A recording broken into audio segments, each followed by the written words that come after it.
If you're hitting regularly in the middle of the racket, the strings kind of stretch, snap back, they vibrate, they move slightly. So the strings will wear, over time, the strings will wear into one another where they intersect, at the crosses where the mains and the crosses intersect.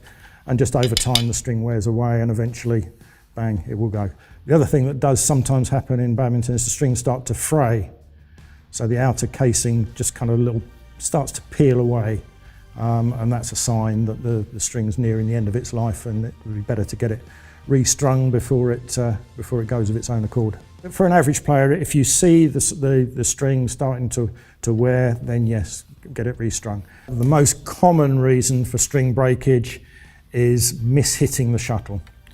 If you hit in the centre part of the racket here, the strings stretch, and they stretch evenly on all round the impact zone. If you hit round the frame of the racket, the strings don't stretch evenly all round the impact point because the frame gets in the way.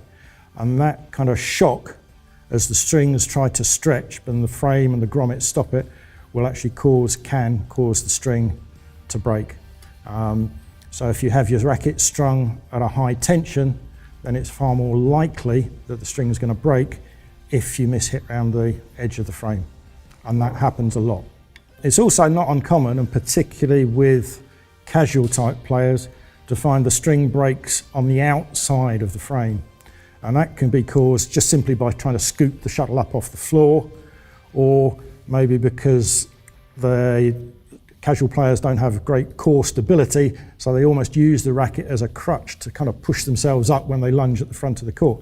And all that does is it erodes the frame and exposes the string, so that every time they're scooping the shuttle or the racket's touching the floor, it's rubbing the string, and then over a period of time, and it doesn't take that long, the string will actually wear away and break on the outside of the frame.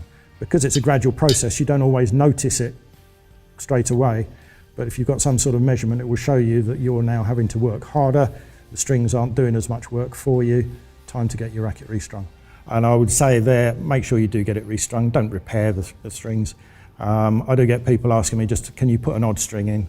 It's actually very difficult to do on the modern rackets because the grommet holes are smaller than they used to be. So it makes it very difficult without damaging the frame to do that.